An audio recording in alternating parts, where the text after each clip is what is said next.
reading something in one of your posts about like, can God even stand the sight of me? Yeah. And is my mind like the way my mind is? It was almost like your mind, you felt like your mind was flawed or broken. Yeah. For having these questions like, can God even tolerate me? Yeah. And I think I had this idea too of just, I can never be useful to God because of the brokenness of my mind and because of the magnitude of the questions that I have and because of my feeling of paralysis and ambivalence because I can't get to the bottom of my questions. I'm drowning. I can't be useful. Yeah. And so again, I think that's really, as I look back now, it's really, I don't know where does that mindset come of like, we have to be useful to God? Like we have to find him beautiful first, not what can he do for me? What can I do for him? This is not a transactional relationship, but I think, I guess somehow that was part of my psyche is like, I can't be useful. So I'm just going to like give up. Yeah. But well, I mean, you were raised with that sort of transactional mentality. I mean, it's not a mystery how you got there. Yeah. I remember as kind of this mounting angst was growing, feeling like I don't, still going to church, but really wishing I didn't have to go. Or, not that I had to go, but that we could just stop going. I remember what really was an impetus for getting out of that stagnation for me was having kids. It's easy to sort of be on this trajectory of just, well, I'll figure it out someday this will all make sense when it's just you. But once your offspring are at stake, it just, for me, I was like, I can't continue doing this stale half-life thing now that I have kids because I've got to figure out what I'm going to teach them, So for me, having kids is what really sort of brought this whole intellectual battle to somewhat of a head where I have to do something, right? And I remember vividly one night I was rocking my third son. He had just been born. And this was about 5 years ago. And I just remember like, how sometimes you just hit these walls where you just like ugly cry. It's like beautiful, but ugly. And I'm just like sobbing, like my whole body's shaking. And I'm just crying out to God, like, God, I want you, but I don't know who you are. I'm so lost. I have all this baggage. I don't want to go to church. I don't know what version of you is right. And I don't even know like where to begin. I'm so depressed. I don't even want to like be here anymore. Like you've got to help me. Yeah. And I remember in the dark of that room, just rocking, and I, just this voice in my head was like, well, just do the work. And I'm just thinking, what on earth does that mean? Like, what does that have to do with anything? But was it a voice? Or just like this in my head, like these words just crystallized out of kind of the fog of all these rumbling around thoughts, like just do the work. And I thought about that for the next couple of days. And what I really felt like it was God throwing me a bone. Like, look, I can handle your doubts. You're not worried about finding me. You're worried about what other people are going to like think about you. Just, you're fine. I want you to engage with me. I can handle you. I made you. I can handle you. And I remember like a couple weeks later, just at that point, I really was like, okay, I'm not going to hide this anymore. Yeah. And I'm going to start talking to people about where I'm at and where I'm disappointed in the church and my faith and all these things. And I remember again, this one night, in the midst of all that, I remember waking up in the dead of night in my bed and I just like these loud words in my head, trust me. And I've never had this is just, this is stuff I would have rolled my eyes at, 20 years ago. Right. Yeah, right. Sure. God, spoke to you. Yeah. But I just remember vividly these words in my head out of a dead sleep. I hadn't been dreaming anything. It was just like, trust me. And, I really felt invited into the journey of getting to the heart of my intellectual struggles and not being lazy anymore and hiding it and just, well, someday I'll do it. It's like, no, like make the list, do the work. I can handle it. Make the list of my questions. Your questions. And it's, long. And what does it mean to do the work?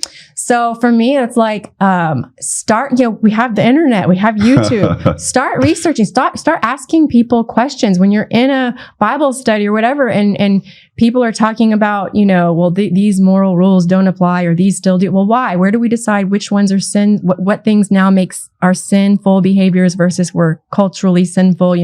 When Paul's talking to the women in the church in Corinthians, like, well, women shouldn't speak or they should cover their heads. Well, who decided that doesn't apply anymore? Those kind of things. Like, just start speaking up when you have these questions and then start researching it. You don't have to hide it. Like, it's okay. Yeah. And so I started that. I made a list. I typed it up. I started writing out my journey to help me process it. And I started talking to my husband. Okay. I want to talk about your husband because he's been on my mind and in my prayers this whole time because he went on this journey with you. But you mentioned earlier, like, he wasn't really in the same frame of mind as you. Yeah. So how did it affect your marriage going through the dark age, right? And then into this phase? Yeah. It was really hard. As I slowly started telling him I'm struggling with, these questions and I'm struggling with church.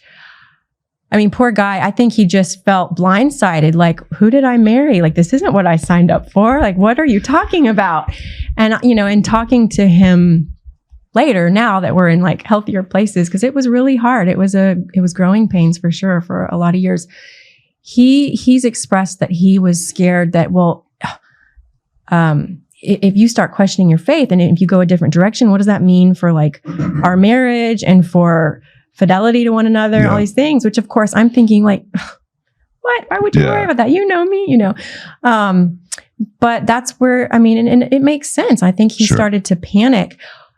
And so as I would start to share and we'd have these conversations till 11 and 12 and 1 and 2 a.m. in the morning, and he would just be frustrated because we're having the same conversations over and over, and he doesn't understand.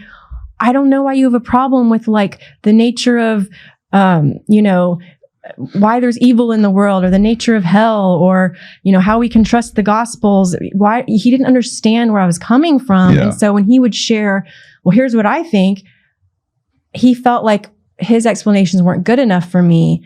And I think it wasn't necessarily that at that point I was after, I just need, I wasn't after like, I need hard answers. I need someone to, it's like, I need someone to just say, it's going to be okay. I love you. I'm for you. It's okay that you feel these things. God's big enough and I'm big enough. And that's what I was kind of looking for. And I don't think that's fair to put that expectation on your spouse because they have so much more, invested, right? It makes sense that he would feel afraid and feel like frustrated. It's like, why are we doing this again at 2 a.m.? I have to get up in the morning and go to work. Like, but I don't have any, I don't know, have anyone else to talk to. I've just gotten such a kick out of Josh's just kind of wry grin on his face when you come up after church with your list of questions, and he just hangs back with the boys, just like watching them, and he'll stay as long as he needs to. And I just think he's the sweetest guy. Yeah. After we worked through, I think after the initial shock wore off and we hashed through some things, and he finally realized like, we're married. This is what it is. We're both committed to this. This is hard. Yeah. He's always been really supportive and really like, we've kind of gotten to a point now where I'll tell him, hey, I'm having an issue with XYZ in the Bible I just read.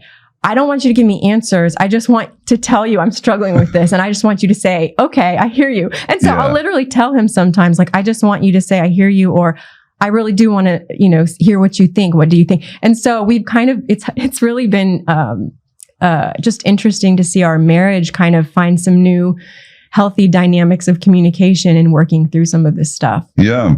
Well, I'm curious as to how it's affected his faith. Yeah. Like, has his faith grown, or were there moments where you felt like you were shaking him up?